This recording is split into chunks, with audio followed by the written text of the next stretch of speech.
whichever language, the product of your work that's built on top of it has to be republished with license. So in that sense, it's under that tradition of Creative Commons, that it's not focused, it's not code, it's content, right? And so we're applying this lesson so that anyone visiting a client has to maintain that spirit of sharing, right? Yeah. So that's one thing. And the other thing is, it is obviously a lot easier because it's legal tender. But and so we're trying to get it as a part of the curriculum. You know, students at this school technically this counts for their education. You know, this is a piece that they can get for their high school diploma. That may not be the case for a long time in this India or around the world, but it doesn't mean that we can't offer it as an additional course for people that can take voluntarily, right? So that's why we hope that very soon we will hear about stories of someone making the talking, taking the property that we did to teach.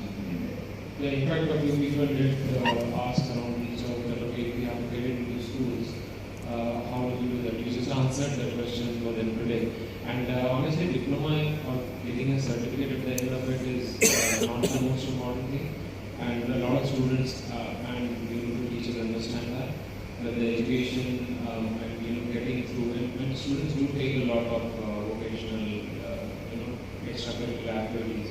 So it doesn't have to be something that is certified by a government or a body. Hopefully it will be one day, but that doesn't stop us, right? For sure. What I try to emphasize is how we do it. And it's in my experience, orange peeling people and educating is that yes, it's fantastic to know very deep into public cryptography, hashing, and all the intricacies of Bitcoin, but make sure that the kids download the wallet, back up their seat, ideally push them to restore a wallet on another device and send the transaction. What we've learned is that if you test for that and basically focus on the kids doing that, it's kind of like riding a bike. No one ever forgets their first Bitcoin transaction. No one can ever unlearn that if you back up their keys, your money in Bitcoin is always yours. And so just planting that seed with folks normal that have never potentially heard of anything related to Bitcoin or crypto, we need to spend less time criticizing and arguing and talking about fiat and just focus on the practical. And people to learn how to ride a bike, you don't study metallurgy or centrifugal forces and physics. It's just about getting on the bike and coming. And particularly for young people, that practical experience is extremely valuable, and they won't forget it, and it piques their interest to learn more, so that the content just is a guide for them. Great. That's amazing. Thanks for this. One last question.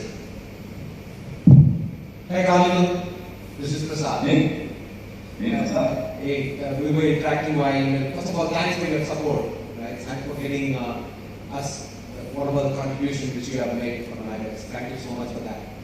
And my question is, when you did this exercise, did you consider educating parents? Because parents will definitely ask a question, why you want to learn about Bitcoin? Because at the end of the day, they're aim, the parents also one of the important stakeholder in this whole learning what we are doing. Yes, so the idea is to offer opportunities for the community to come into the school and basically ask whatever questions and again focus on just the practical bit. Not necessarily going into the content, but just making sure the parents understand how to open wallets themselves, the difference between custodial and non-custodial, pending a transaction, etc. But to be honest, the focus has been the kids. And we definitely believe and are seeing that the Uncle Jim model of kind of like the internet, where I don't know how old you guys are, and when the internet started, which is how many of your uncles and elder people in the community rely on you to resolve their technical problems. connection, setting up the boundaries, or even just understanding what WhatsApp or Facebook is, right? So that is the opportunity here. These kids, I think, will be relied upon by the older generations, making them essentially the bankers of that country, potentially meaning that this generation of kids will be the most well-capitalized generation in the world. So we do offer that, and there has been interest from the teachers and some parents, but in general we do see this, oh, let the kids figure it out, and I'll just, make sure to call my smart nephew. Thank you. Nice one. Thank you. Thank you so much, Carlino. Carlino, you are still on screen. With Carlino being still on screen, a slight roundabout way. There is a Twitter handle. Please go follow the Twitter handle. Check out the website. Carlino is a dear friend.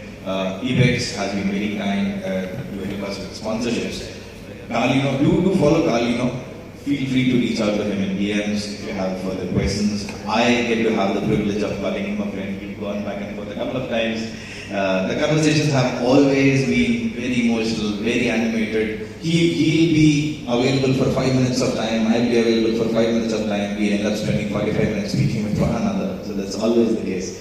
Do reach out to him. Do follow Apex. A slight roundabout way. It's all there on the interwebs. Feel free to DM him questions. Carlino, thank you so much. God bless you. This has been a fantastic initiative. A round of applause, please, for Carlino. Thank you so much. Thank you so much.